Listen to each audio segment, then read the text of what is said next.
Love. It begins as a whisper in the cradle and grows into the force that shapes our memories, our choices, our destinies. Empires rise for it, artists die for it, and every heartbeat feels its echo. But the truth is deeper, older, stranger than we imagine. We are not born knowing how to love.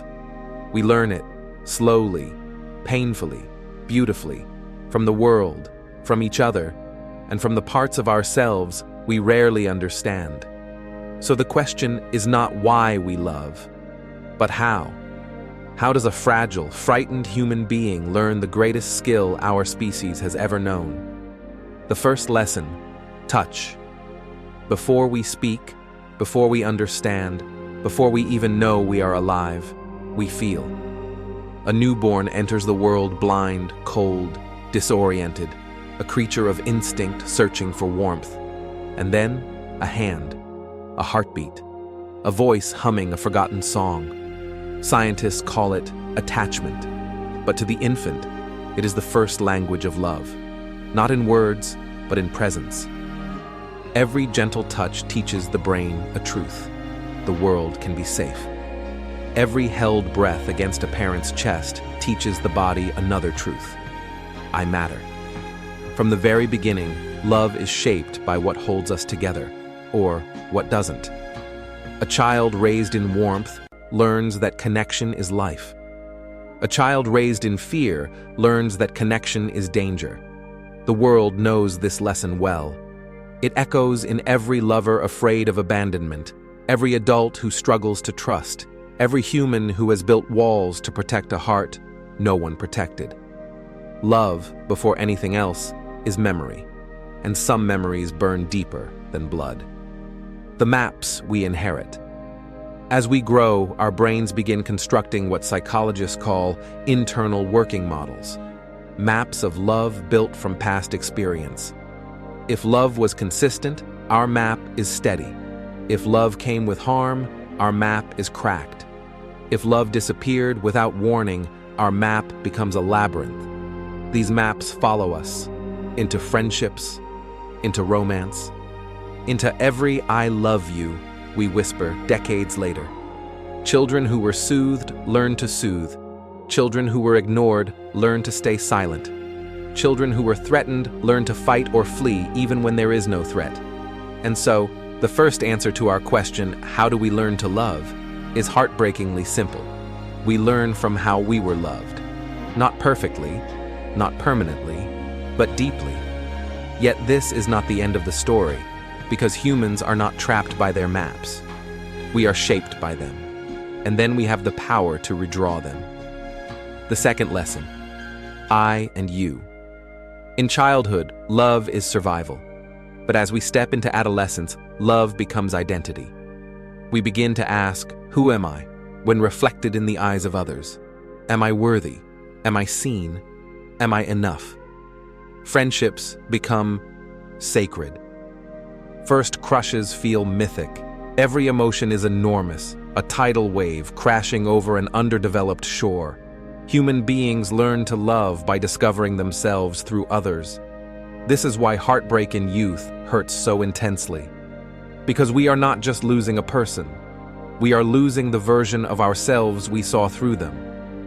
The ancient Greeks had many words for love: eros for desire, philia for friendship, storge for familial warmth, agape for unconditional compassion. Adolescence is where these forms begin to blend and blur, where we test and stretch the boundaries of connection and devotion. It is the time when we learn that love is not only what we receive, but what we give, and what giving costs. The biology of the heart. Love feels like magic, but beneath the poetry runs a quiet orchestra of biology. Oxytocin binds us to others. Dopamine thrills us with desire. Serotonin steadies our attachments. Endorphins soothe our fear. And the heart, that ancient drummer in our chest, responds to its own invisible choreography, speeding when we are near someone who matters, slowing when we rest in their presence. But love is not only chemistry. If it were merely biology, we would love anyone whose touch feels warm or whose face triggers dopamine. Instead, we love through layers: memory, meaning, imagination, fear, longing. A symphony of biology, psychology, and story. We defend those we love not because evolution demands it, but because something inside whispers, "Without them, I am not complete." The poet Rilke once said, "For one human being to love another, that is perhaps the most difficult of all our tasks." And he was right, because the heart does not follow simple rules. It follows the shape of our wounds. The third lesson: brokenness. No one escapes childhood untouched. No one enters adulthood without scars. And so, sooner or later, love meets its inevitable teacher: loss. The first betrayal. The unexpected silence. The slow, cold ending of a warmth we once thought eternal. Heartbreak is not the opposite of love. It is part of learning it. When the heart breaks, what really shatters is our illusion of safety. We discover that love is risky, that trust can collapse, that giving someone the power to heal us also gives them the power to harm us. Some become guarded. Some become hungry. Some become wiser. Pain is the classroom where love becomes more than instinct. It becomes choice. We learn to forgive or to walk away, to open again or to hide. Every heartbreak reshapes the answer to how we love, not with naive hope, but with courage. The fourth lesson: choosing love. By adulthood, love becomes something far more complex than attachment or chemistry. It becomes agency, a decision, a practice. We choose who we show ourselves to. We choose who we trust with the truth. We choose who we stand beside in the quiet. Ordinary hours of life when romance fades and only commitment remains. Love becomes a discipline, not the burning intensity of youth, but the steady flame that survives the wind. We learn that real love is not perfect. It is deliberate. It is work. It is sacrifice.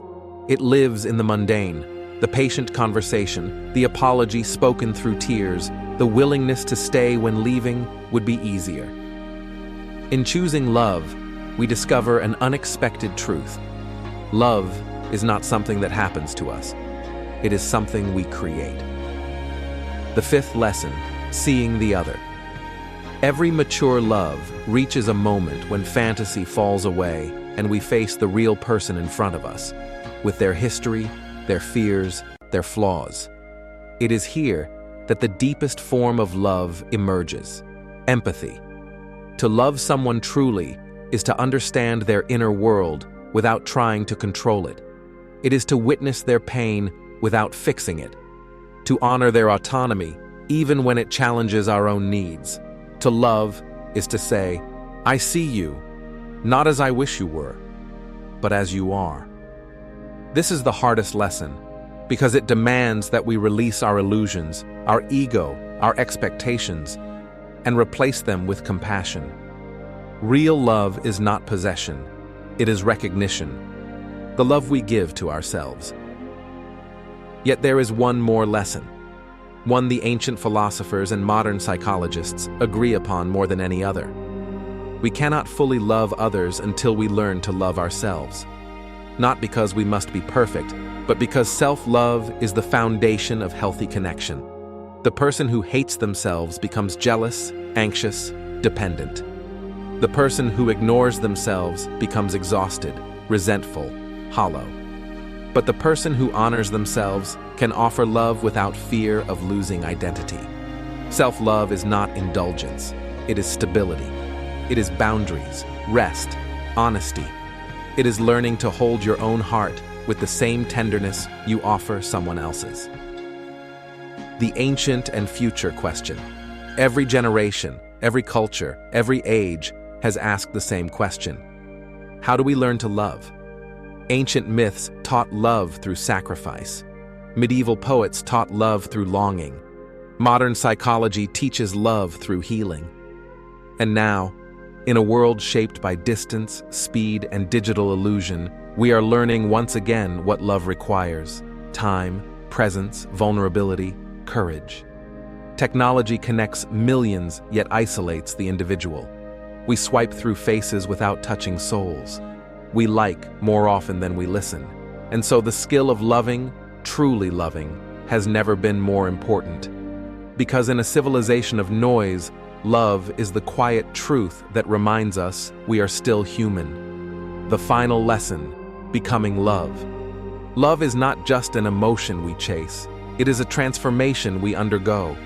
We learn to love when we step out of ourselves and into another's world, when we allow our hearts to soften without collapsing, when we choose compassion over comfort, when we forgive not because the past was gentle, but because the future deserves peace. Love is not the opposite of fear. It is the courage to keep living despite fear. It is a lifelong apprenticeship, a skill we never fully master, but grow closer to every day. In the end, love is not something we find, it is something we become. Closing narration.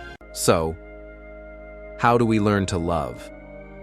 We learn through touch, through heartbreak, through choice, through compassion, and through the courage to see ourselves and others clearly. Love shapes us, breaks us, heals us, and in its mysterious way, it teaches us what it means to be alive. Subscribe Timeless Questions channel for more thought-provoking stories about philosophy, history, and the unseen forces shaping our world.